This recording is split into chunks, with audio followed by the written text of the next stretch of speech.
جب اللہ کسی سے ناراض ہوتا ہے تو اس کا لباس اتر جاتا ہے۔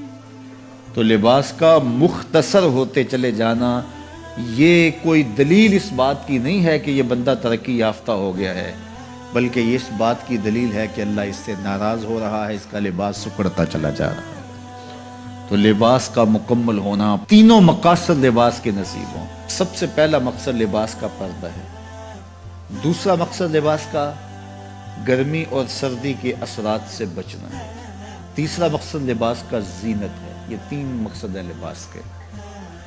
پہلا مقصد پردہ، پردے کی چیزوں کو چھپانا، جن کا پردہ میرے رب نے رکھا ہوا ہے۔ دیکھو اللہ نے حضرت انسان کو شعور دیا، اس لیے اس کو پردہ کرنا پڑتا ہے۔ جن کو شعور نہیں ہے ان کے پردے کا قدرت نے خود اہتمام کیا ہے۔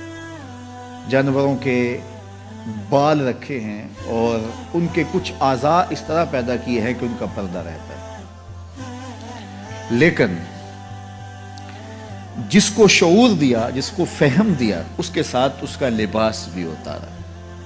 اور شرم اور حیا جب ہوتی ہے تو لباس کا اترنا طبیعت پہ شاق گزرتا ہے۔ اگر اعضائے بدنیہ کا اظہار ہو لباس سے تو پھر لباس کا یہ بنیادی مقصد تھا تو یہ بھی پورا نہیں ہوگا۔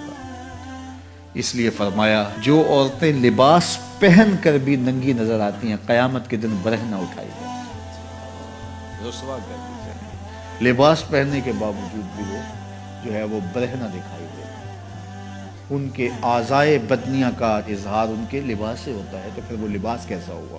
لباس تو پردے کے لیے تھا، زینت کے لیے تھا، موسمی اثرات سے بچانے کے لیے تھا۔ یہ تین مقصد تھے لباس کے، تو بنیادی مقصد پردہ تھا۔ تو اگر وہی حاصل نہ ہوا تو پھر لباس کا مقصد کیا ہوا؟ تو یہ بات ذہن میں رکھیے گا کہ جب کسی بھی معاشرت میں ان کا لباس سمٹتا ہے تو پھر معاشرے کے اندر جو ہے وہ بے حیائی۔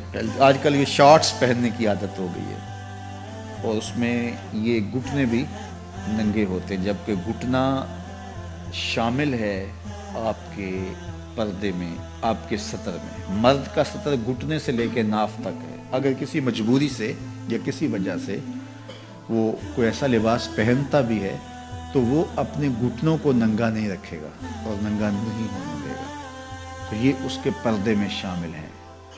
تو قوموں کا بے لباس ہونا یہ قوموں کی تہذیب کا پتہ دیتا ہے۔ میں وہاں اندلس میں گیا تو کرتبہ میں اور غرناطہ میں تاریخ دیکھنے کے لیے میں 2 دفعہ گیا، اور مجھے یہ تھا کہ میں جہاں مسلمانوں نے ایک مدت تک حکومت کی ہے ان مناظر کو اپنی آنکھوں سے دیکھوں۔ تو غرناطہ میں بھی دیکھا اور کرتبہ میں بھی یہ دیکھا کہ ان کے پرانے مکانوں کا جو طرز تعمیر ہے وہ یہ ہے کہ ان کی جو کھڑکیاں ہیں وہ قد آدم سے اوپر شروع ہوتی ہیں۔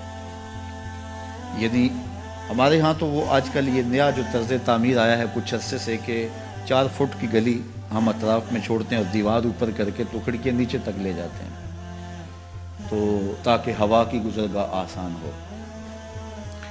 اور جب یہ گلی چھوڑنے کا رواج نہیں تھا تو جو گھر کے کمرے کی کھڑکی ہوتی تھی یا صحن کی کھڑکی ہوتی تھی وہ ڈائریکٹ گلی میں کھلتی تھی۔